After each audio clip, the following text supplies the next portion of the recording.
Hello, my name is Aungelecette, and I want to talk to you about the Warframe mag.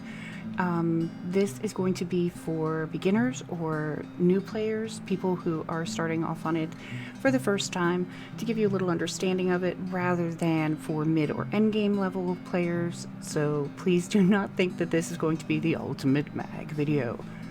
Alright, her first ability is Pull. With Pull, it allows you to pull enemies not just to you, but past you, which can actually be kind of funny when you throw them off the map. But with Pull, it is also interesting to note that it's not just the ones in front of you, it's also behind you. There's an area that is affected by the Pull that will move the enemies. As long as they are within like 4 or 5 meters of you, then they will be affected. You can also combine it with the second ability, and if you use the second ability to lock them in place and then hit them with Pull, you can do some serious damage. And if they are lower level enemies or weak, it is kind of gross what you do to them, but it is really cool. The next ability we're going to look at is the second ability, Magnetized. Magnetized creates a magnetic field around a target, ensnaring nearby enemies and dealing damage over time. Basically what it does is it locks them in place and pulls enemies into them. So it's really helpful with crowd control. If you're going soloing and you need to get a group of enemies taken care of quickly, the second ability is really good for grouping them together. Also, if you're under a lot of, if you're taking a lot of fire, if you're getting shot, it will redirect the bullets back to the center. So it's a good way whenever you're taking a lot of shots, if you need to reload or to just deal with them pretty quickly. Also, it's really helpful to use the second ability on large targets, ones that take a lot of damage to take them out. Hit them with the second ability, maybe with the third, especially if it's a Nox, which is, quite frankly, the bane of my existence. I don't like Nox. Anyway, you can hit them with the 2, hit them with the 3, and watch them writhe. The next ability, the third ability, is Polarize. Emits an energy pulse that depletes energy. It's a lot to read.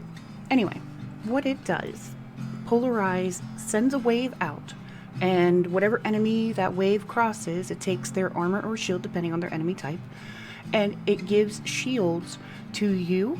It gives shields to your allies, to your objective targets, to your specters, to your extractor drones. It's really helpful to be able to get your shields overall.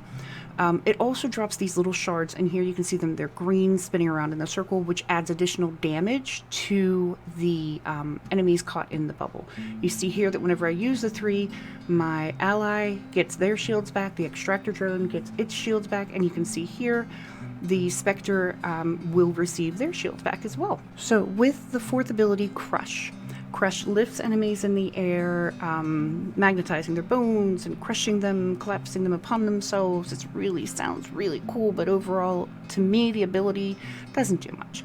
However, it does provide shields. You can use Crush, depending on how many enemies there are, and increase your shields. If you get more shield than the max for your shield, then you get what is called an overshield, and you get that purple shield on the top right. So it's really helpful with regards to getting your overshields.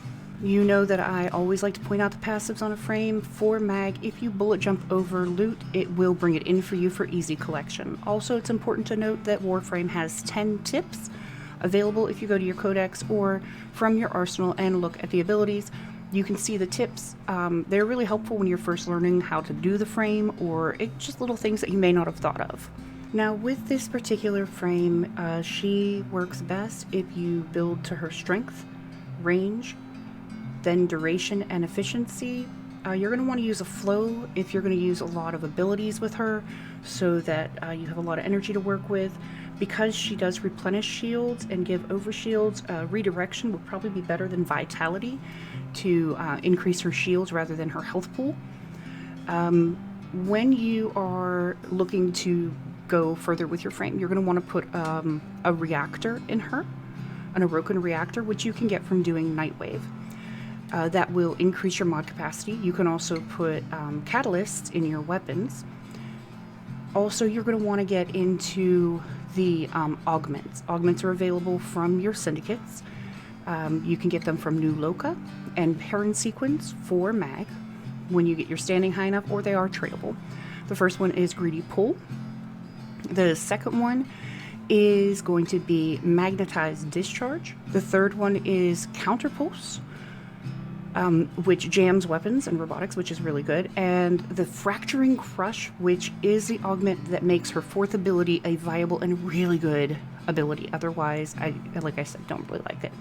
The weapons I used while making this were the Penta.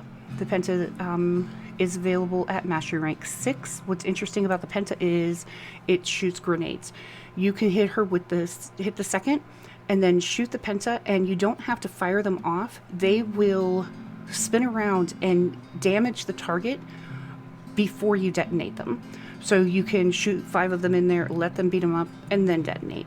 The next one is Mastery Rank 5, and that is the Comb. The Comb is a really good gun that I used while doing this video as well. It does more you fire it, the more powerful it becomes.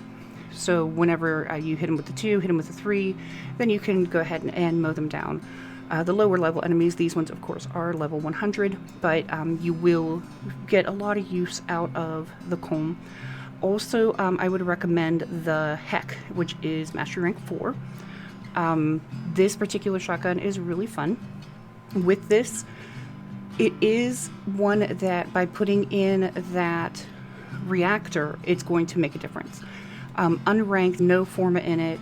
You can fit a few mods because it only has a capacity of 30. And do damage to the enemies. Again, these are level 100. You can do damage to the enemies, but not as much if you were to go ahead and put that reactor in there. Then you can increase the level of mods that you put on, which will do significantly more damage. And that's it. That is my Mag for Beginners video. I'm sure there are tips and tricks from Mag mains. If you have any, please put them in the comments down below. I always appreciate the feedback. If you enjoyed this video, hit like, subscribe, and check me out sometime on Twitch.